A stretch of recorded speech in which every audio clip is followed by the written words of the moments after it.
Bonjour à tous, Johnny Jonah l'antenne, bienvenue dans Maïcha Mapesa, l'avenir et l'argent. Ici, nous parlons de politique économique, sociale, culturelle, enfin tout ce qui touche la vie de tous les jours. Si tu viens d'arriver sur notre chaîne, bienvenue à toi. Et surtout, ici, on a l'ambition d'être milliardaire dans les 10 prochaines années. Donc, si toi aussi tu veux faire partie de l'aventure, embarque dans notre galère. Bien, ceci étant dit, cela étant fait, entrons précisément sur la politique de Mayotte. C'est un sujet politique, oui, parce qu'il concerne les députés. Vous savez très bien que il y a quelques temps, de cela un mois à peu près, le président Emmanuel Macron a décidé de rabattre les cartes, de virer, si je peux dire ça, de virer l'ensemble de l'Assemblée et de remettre en place des élections. Ce qui a été fait ici à Mayotte, nous avons eu droit à une réélection de notre première députée, qui fut Estelle Youssoufa. D'accord, elle a été réélue à 80% des voix. C'est un record national, s'il vous plaît. 80% des voix. Pourquoi? Parce qu'on sait très bien qu'elle a fait un énorme travail ces 2 dernières années. Pour ces seulement pendant ce laps de temps, elle a fait énormément de travail, elle a apporté beaucoup de choses à faire. Elle a revendiqué énormément pour Mayotte. Et aujourd'hui, la population entière en témoigne et surtout lui rend hommage justement par ce vote massif.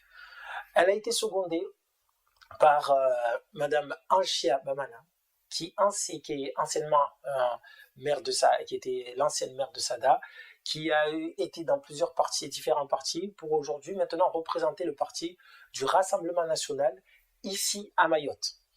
Vous allez me dire, c'est assez, comment dire, assez surprenant, hein, d'accord, parce que représenter le Rassemblement national ici à Mayotte, c'est surtout à Mayotte, vous voyez, ça ne correspond pas du tout. Il y a une certaine dissonance, hein, si on peut dire. Mais les réalités de Mayotte sont d'autres. Ce ne sont pas les mêmes. Donc, la population de Mayotte, enfin, une partie, hein, si on peut dire, mais moi je dis que c'est la population de Mayotte, a voulu lui faire confiance. À l'instar de son homologue Mansour Kamardine, qui était le candidat sortant. Donc aujourd'hui, nous avons deux femmes, deux porte-drapeaux, qui ne sont autres que des femmes qui nous allons voir si ce sont des femmes auxquelles nous pouvons avoir confiance. Nous pouvons mettre toute notre confiance. Ce sont des femmes qui pourront porter Mayotte, qui ont les épaules assez solides pour porter Mayotte à l'Hexagone, ou voire même à l'international, comme ce fut le cas pour Estelle Youssoufa, qui nous a assez bien représentés dans les médias. Donc aujourd'hui, première question, est-ce qu'elles sont légitimes? D'accord? Est-ce qu'elles méritent justement d'être des députés de Mayotte et de nous représenter? Rapidement, pour Anchia Bamana, il faut voir, comme on dit, comme je l'ai dit précédemment, c'est une ancienne, elle était maire de Sada. Et à Sada, elle a fait énormément pour la commune. Elle a vraiment amené la commune à... Sada était déjà assez bien connue, d'accord? Elle connaissait un certain développement. Mais avec l'arrivée de Anchia Bamana, elle a vraiment remis les choses en place. Elle a remis une structure. Et nous allons pas voir vraiment, nous allons pas dresser un portrait ou une bibliographie, en fait, si je peux dire ça, retracer son parcours politique et tout ce qu'elle a fait de façon détaillée. Nous ferons ça sur notre vidéo, mais on peut dire qu'elle a assez beaucoup. C'est une personne qui est connue vraiment pour sa rigueur dans son travail. Donc aujourd'hui, qu'elle soit ici et qu'elle représente, qu'elle ait eu la confiance des Mahorais pour les représenter, nous représenter à l'extérieur, ce n'est pas anodin. C'est parce qu'on sait très bien que c'est une personne qui travaille, qui est acharnée, qui est minutieuse dans son travail et qui va au fond des choses. Et par plusieurs de ses interventions, elle a eu à le prouver et elle l'a fait. Maintenant, à côté de ça, nous avons Madame Estelle Youssoufa qui, je pense que nous n'avons plus besoin de présenter. Elle est anciennement journaliste.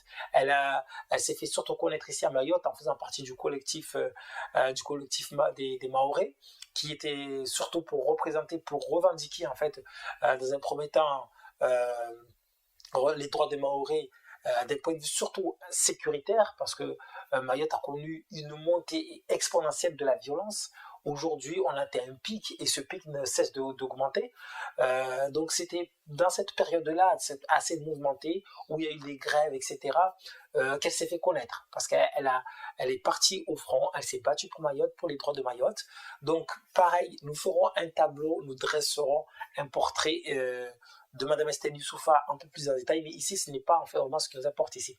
Ici, on veut savoir si ce sont des femmes en fait qui auront, d'accord, qui ont le bagage dans un premier temps, qui ont la niaque, si je peux dire ça, pour aller revendiquer, pour aller porter le drapeau de Mayotte haut et fort. Que peuvent-elles réellement apporter? Alors, comme on l'a dit, ce sont des femmes de poigne. Elles l'ont montré.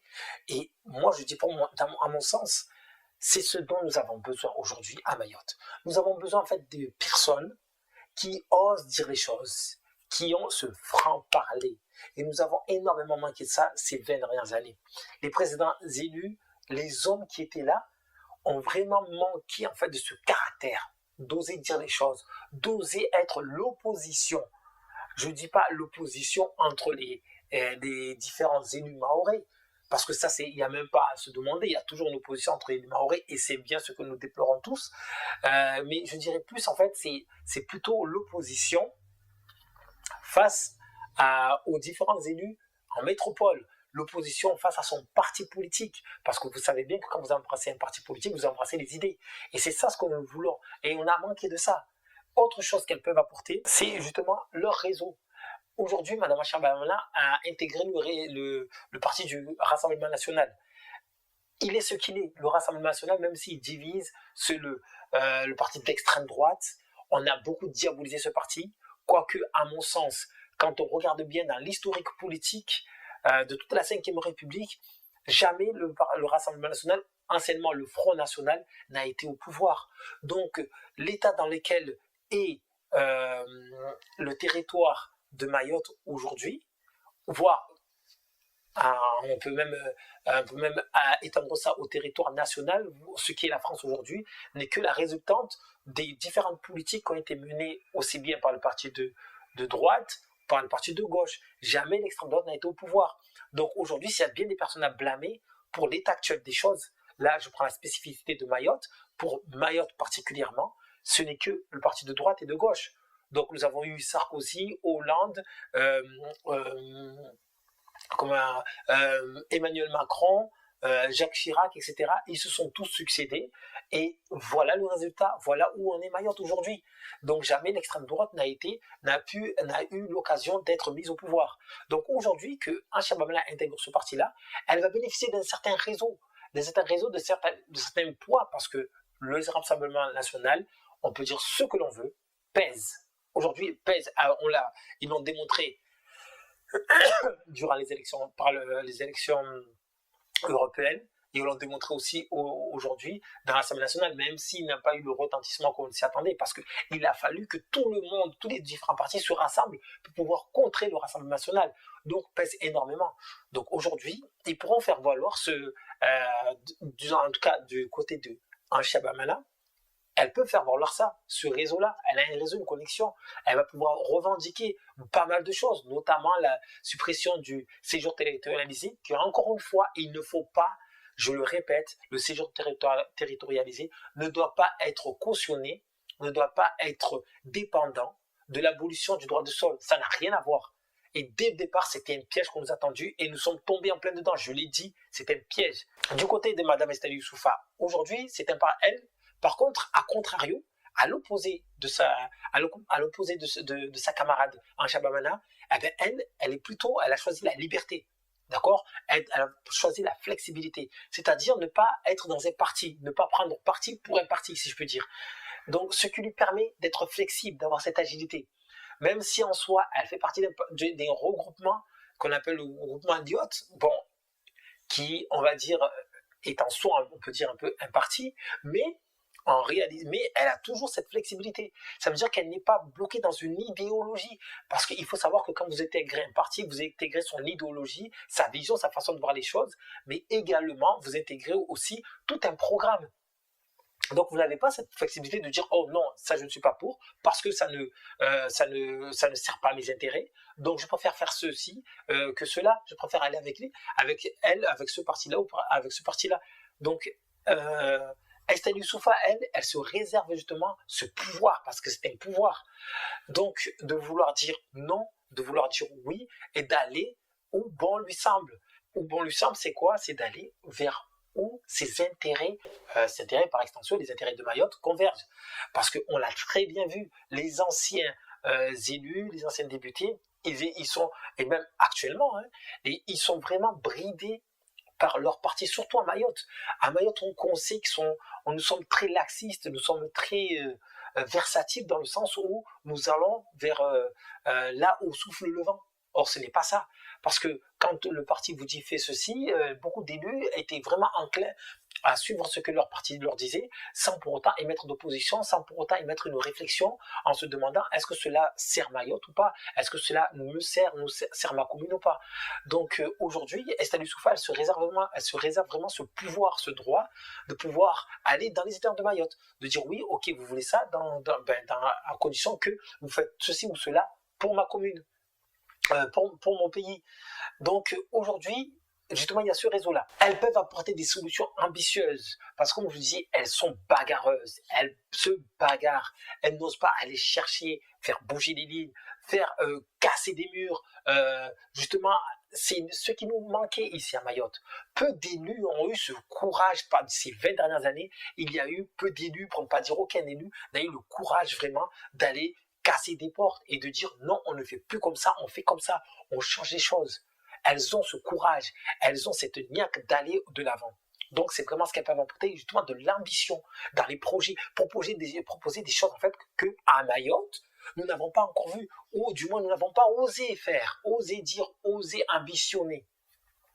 Donc c'est là justement qu'elles auront beaucoup le plus de points à marquer, justement dans le sens où elles vont apporter justement de la nouveauté aux choses, parce qu'elles ont le caractère pour. Cela nous amène justement à apporter un point qui, à mon sens, est lié, l'ambition, mais aussi la vision. Qui est-ce qui a une vision ici à Mayotte?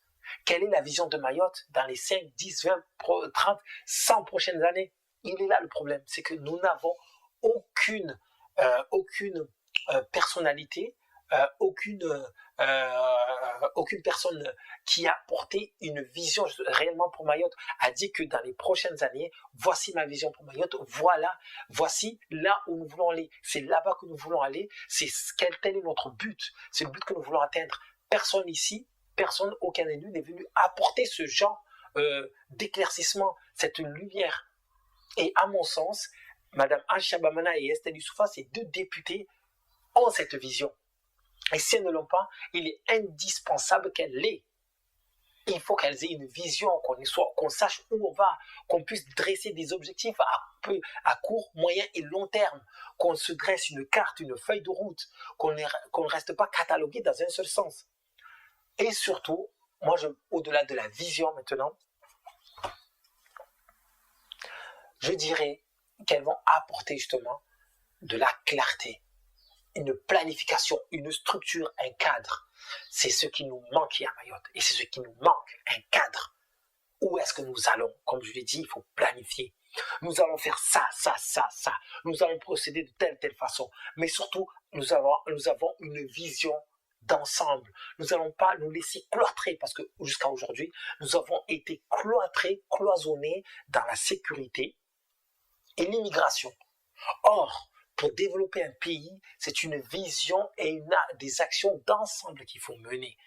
Politique, économique, sociale, culturelle, surtout sécuritaire, santé. Ce sont des pôles indispensables que vous devez à tout prix, à tout moduler, à tout prix développer en même temps.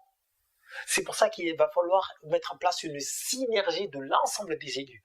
Et c'est sur quoi, ce sont les points sur lesquels nous attendons les deux députés, qu'elles travaillent en synergie avec l'ensemble des autres parlementaires, l'ensemble des élus de Mayotte, qu'elles travaillent avec le conseil départemental, main dans la main.